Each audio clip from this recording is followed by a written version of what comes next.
Alright, today I'm going to be showing you guys how to find your own niche. First of all, I should probably explain what is a niche. If you've been around this space, even like drop shipping or anything that has to do with making money online, you probably heard the word niche before.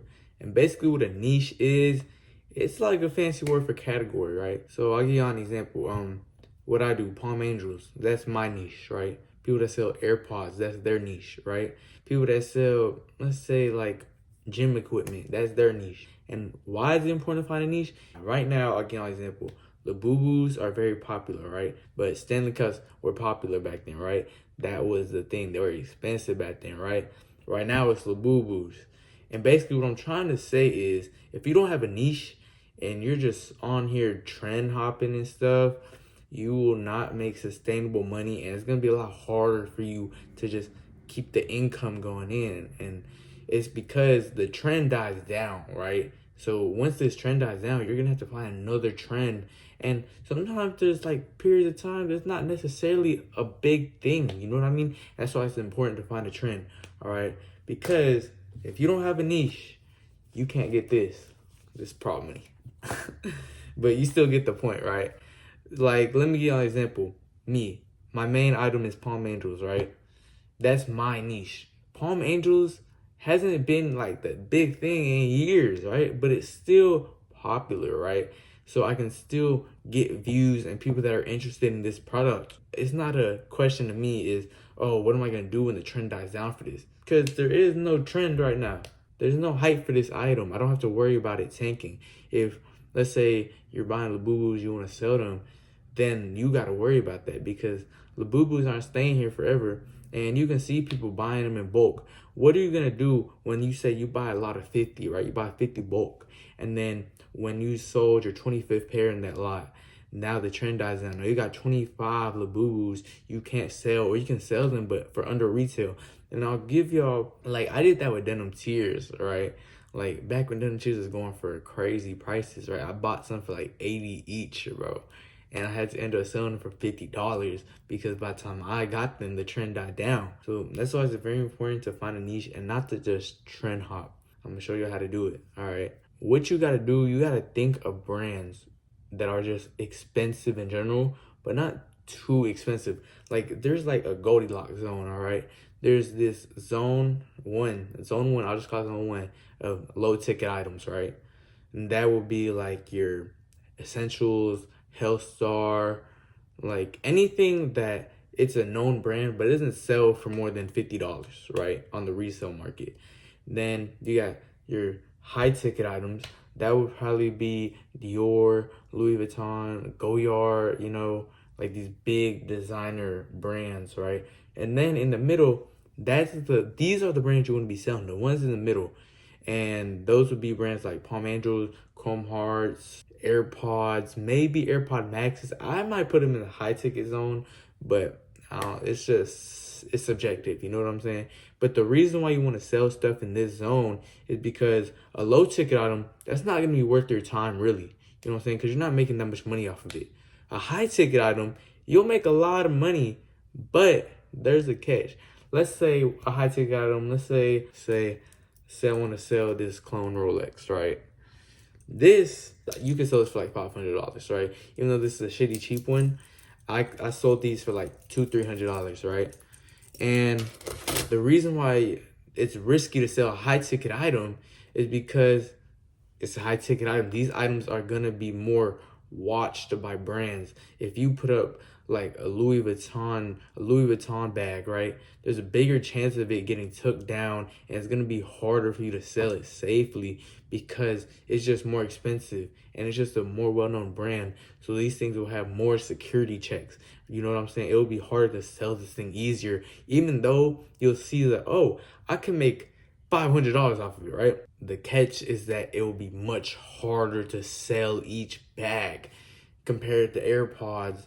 I sell them for $80, and I might not be making as much money off of each one, but I can sell them much faster and with less worry because it's in that zone. It's in that perfect selling zone of it's not too low ticket, so I can make a good amount of money, but it's not too high ticket that I have to worry about going through things like eBay's authentication guaranteed. But you want to find a niche in that zone, all right? So I give y'all a regular Chrome Hearts right now. Or this is something I saw. This is very creative. You could sell Nike Elite bags. And the reason you like a Nike Elite bag, you wouldn't expect nobody to sell a Nike Elite bag that is fake. You know what I mean? So you could sell it to somebody like, is it fake? I'm like, who is making a fake Nike Elite bag? I just gave y'all a niche right there. But this is something you got to research on your own. Me personally, I use AI for this. I know people don't like AI, but AI has helped me a lot. Like, and I'll explain in my next video. But AI, I'll just tell you a little. AI helped me a lot. You know what I'm saying? It'll help you with their listing. It'll help you make message templates. So, like, if you don't know exactly what to say, like, it sounds like, is your stuff fake? Just ask AI. It'll help you out. You know what I'm saying? So I know we're not supposed to like it, but it's a very important tool for me, all right? Me personally, how did I find my Palm Angels niche? It's because I was just on DHgate, right? And I was just scrolling, looking at products, and I was like, cause I sell this for a lot of money, right? And you have to test the item first, all right? So it's gonna take like a month of you waiting for this one item and seeing if it can sell for a good price. And then you can buy bulk. You know what I'm saying? You have to test your product first before anything. I would never just bulk buy something. That's probably one of the dumbest things you can do is just bulk buy something, because I did bulk buy AirPods a year ago. I bought like 20 pairs from this supplier I never knew about, and I knew they were bad AirPods because you just hold them and you can hear them shake. Like, you can hear the AirPods in the box. And I sold all of them except the 4 right there, and those are from those 4 AirPods sitting by my desk are the AirPods I was just talking about, the shitty ones, right? So always test your supplier, always test your product, see if it can really sell. In my case, I was just scrolling through DHgate, I saw Palm Angels, and this seller, they're not around anymore, I don't believe so, but they were selling it for $16. You didn't even have to buy in bulk. You could buy one for $16. And that was insane to me. Like, it was such a good deal. Now they got taken down, but I have another great vendor.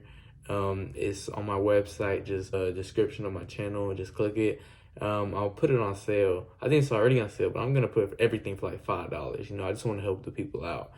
But yeah, that's how I found my niche. My niche before that, when I first started reselling, was first it was Bear Bricks. Right, I had 2 Bear Bricks, sold those, and then it was Chrome Hearts, because eBay authentication or the bots was nothing like it is today. Like, it was much more lax, you know what I'm saying? So I could sell Chrome Hearts, and the reason why I like selling Chrome Hearts was because I could buy it for like $50-$60, and then I could easily sell it for like 200 plus. I keep getting took down when I do it. If you can find a way to not get took down selling it, I would recommend you sell Chrome Hearts. It is literally the most profitable piece of clothing you can sell without worrying about getting booked, okay? Because if you want to sell Dior clothing, I would be scared. If you want to sell Louis Vuitton clothing, I would be scared. But another niche, I don't know if y'all, well, I'm not going to say I don't know if y'all know. Everybody knows Vetmonts, right?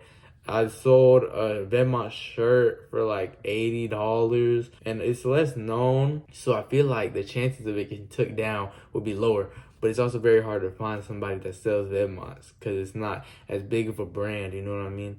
But if you can find somebody that sells Venmonts, I would test them out. I might check if the guy bought it from, if he's still active. And that's really the hard part about DHgate. You could find a great niche from a great buyer, and then they get took down the next day.